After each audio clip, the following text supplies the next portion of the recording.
আজকে তো এটা দিয়েই তো বহুদিন চলে। এমনই এক মুহূর্তে বাংলাদেশ জাতীয়তাবাদী যুবদল নন্দনপুর ইউনিয়ন শাখা কর্তৃক আয়োজিত বাংলাদেশ জাতীয়তাবাদী দলের সম্মানিত ভারপ্রাপ্ত চেয়ারম্যান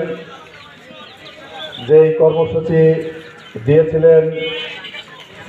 2023 সালের 13ই জুলাই, যেই কর্মসূচি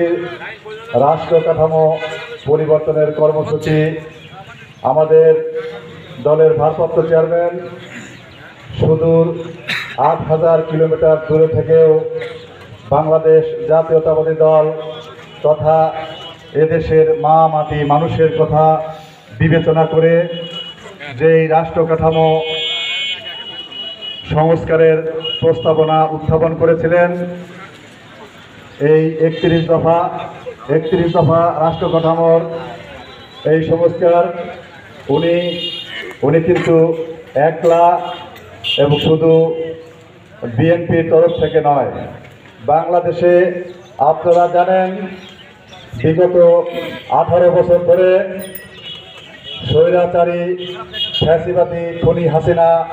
যে রাষ্ট্র পরিচালনা করেছেন, সারা দেশে গুম, হত্যা, খুন, রাহাজানি, দুর্নীতির একটা মগের মুল্লুকের মতো হয়ে গিয়েছিল। সেই দেশটিকে মেরামত করবার জন্য 2023 সালে আমরা আরেকটু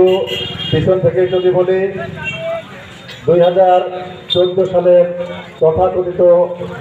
প্রহসনমূলক নির্বাচনের পর থেকেই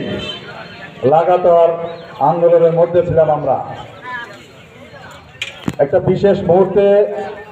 উনি যখন চিন্তা ভাবনা করলেন একটি রাষ্ট্র,